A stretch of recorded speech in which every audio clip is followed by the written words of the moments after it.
Our Director of Operations, Mr. Johnson, has been waiting for your arrival. He would like to explain a few things to you today. Excuse me, Mr. Johnson. Our passengers on flight 295 are at the boarding gate. Thank you. You're welcome. Welcome to Mission Control, space travelers. The first part of your trip to Mars today will be directed from this room, and so will your landing when you return to Earth. As you can see on the large screen behind me, we're keeping track of things on one of our many manned space stations now in orbit, while the small screens below show other activities being monitored by Mission Control. I'll have them repeated on the upper screens for you also. SSL, this is instrumentation. Roger. SPO, start port recorders and TV video tape recorders. Will go. Now on the large screen again, you see a scientist aboard the space station at the controls of a large telescope trained on the sun. This kind of solar research was begun back in the early 1970s by the Skylab astronauts. And time-lapse pictures from space like this are revealing new facts about how the sun produces energy, which may help us solve some of our own energy problems on Earth. This is a very interesting part of the station, where special manufacturing processes are carried out under weightless conditions. Here you see a close-up picture of a groove being melted in a stainless steel plate. Done in zero-G conditions, this imparts a quality to the metal we can't get under Earth gravity. Mission Control, this is Spacelab 09er. Stand by for new video on B channel. And now, through an onboard microscope and time-lapse camera, we can see the way crystals form in zero-G. Capcom, this is Spacelab 09er. Request you transmit this recording to Crystallography Lab Huntsville. Over. 09er, this is Capcom. Roger your request. Relay coming up will be via Goldstone. Capcom out. 09er out. These space-grown crystals are so pure that they're going to bring revolutionary advances in electronics, which will benefit every one of us.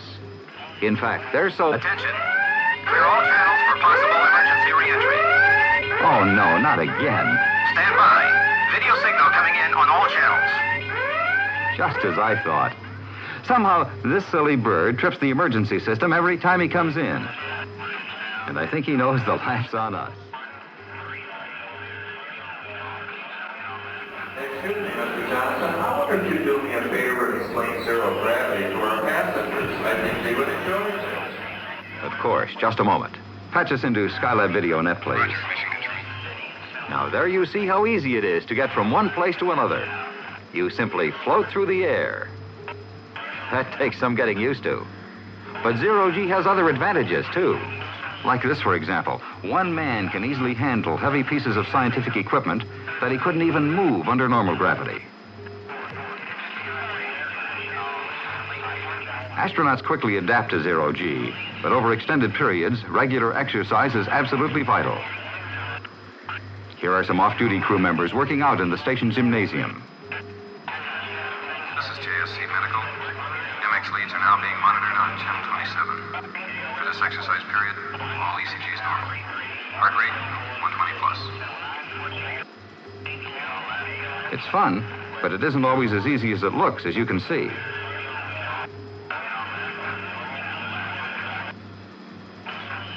With a little practice, though, you can do tricks that would make a circus acrobat turn green with envy.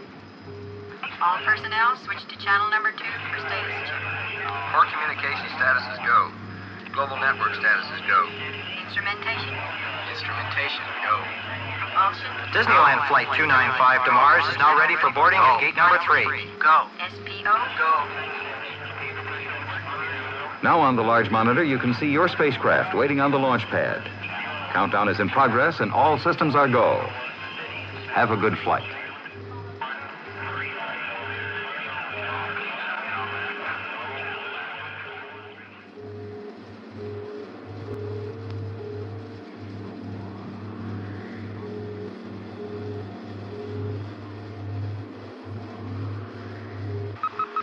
Ladies and gentlemen, welcome aboard our McDonnell Douglas DC-88 space liner for today's mission to Mars. The captain has asked that you remain in your seats at all times. And please, no smoking. Attention, please. Folks, this is Third Officer Collins speaking. I'm your tour guide today, and I'll be telling you about what's going on during the trip. Right now, we're on final countdown, and you can watch our liftoff on the lower screen in your cabin. I'll speak to you again after we're in space. Mission Control, this is Mars 295, ready for departure. 295, roger. Countdown is go at T-minus 5, 4, 3, 2, 1. Ignition.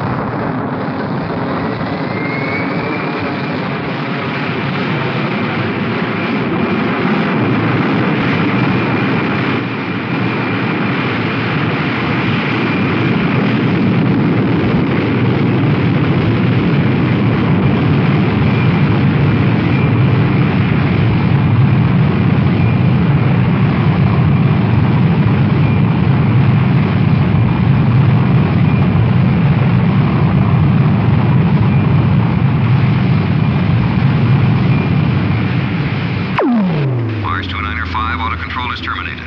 You are cleared for hyperspace penetration. Good luck. 295.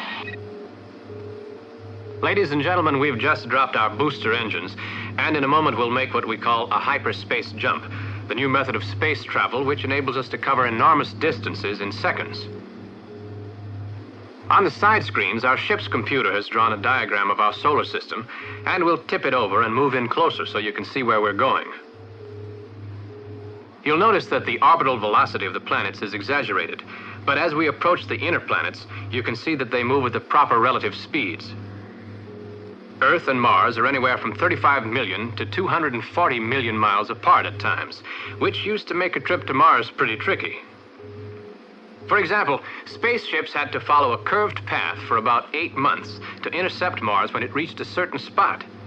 It was like having to hit a golf ball in California hard enough and accurately enough to make it go through one particular window of a train arriving in Florida that much later. Today, it's much easier. We simply launch out into space until we reach Mars Acquisition Velocity, or MAV. Then we generate a hyperspace field around us for a short time. When we switch it off, our spacecraft is approaching Mars. Back in the 70s and 80s, this would have seemed like science fiction, but today it's routine, and we... Attention all stations, hyperspace penetration now commencing. Secure all ship operations.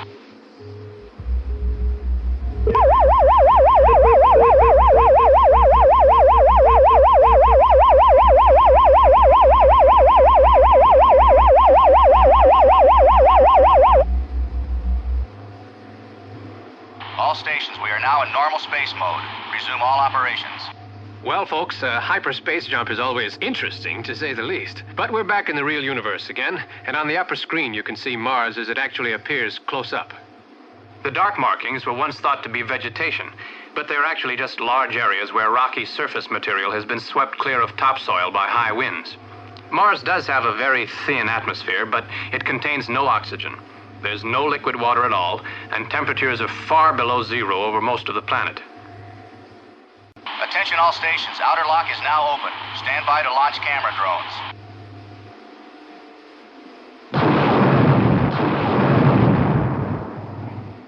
Those small unmanned rocket ships you see leaving us will shortly be sending back television pictures as they fly near the surface, but we'll continue our view from orbit also. Through telescopic lenses, Mars looks even more barren, and there's definitely no sign of it being inhabited. As we know now, some things once thought to exist on Mars turned out to be only illusions, such as the famous Martian canals. But it does have some natural features that are almost as amazing. For example, this gigantic rift in Mars' surface called Mariner Valley. It's over 3,000 miles long, 10 times bigger than the Grand Canyon back home. And for a planet that's only half the size of Earth, that's pretty impressive. This superimposed outline of the United States will give you an idea of its size. Here's a closer view of the section of the rift one of our camera craft is approaching. In a few seconds, we'll have the picture it's sending back, so watch the side screens, please. There's the picture. Our camera ship is down in the rift now. Seen this close, it looks quite Earth-like, but it's hard to get the scale of things. The wall there is almost 4 miles high, and the floor is about 50 miles across at this point. Even those branch canyons you see are 6 or 7 miles wide and go back as much as 100 miles from the main rift. This is no little canal by any means.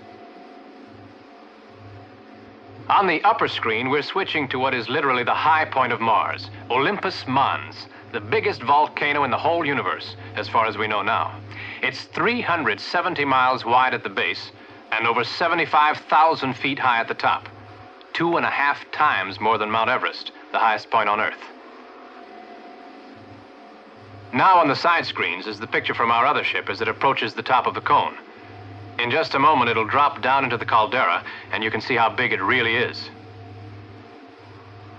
On Earth, the largest calderas are up to 10 miles across, but that's 40 miles to the opposite rim. Olympus appears to be extinct now, but just imagine what it was like when that entire area was a sea of boiling lava. Scientists estimate it was... Just a moment, please. Spacecom, we show a loss of signal on remote 2. Impact count is rising. Ladies and gentlemen, our camera ship has been knocked out of control by a shower of meteoritic particles. We may encounter the same conditions and... Spacecom, this is Operation. We have damage to primary ACS. Emergency, stand by for space warp. Ladies and gentlemen, we're returning to Earth immediately. Be prepared for another space jump.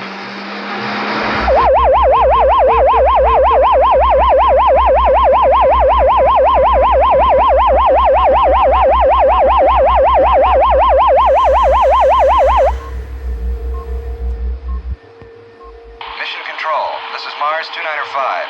We are terminating emergency space warp. Are we cleared straight in? 295, this is Mission Control. Affirmative, your last transmission.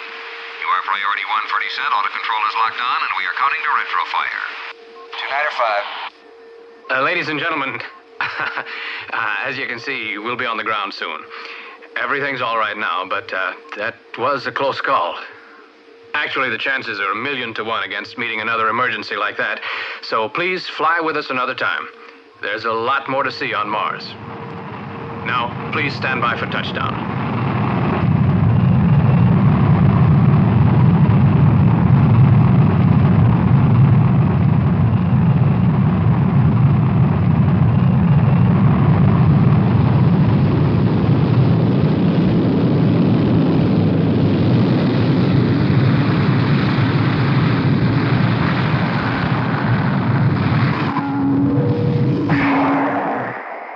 Ladies and gentlemen, the outer locks are now open and you may leave the spacecraft. Thank you for flying McDonnell Douglas today, and we hope to see you again soon.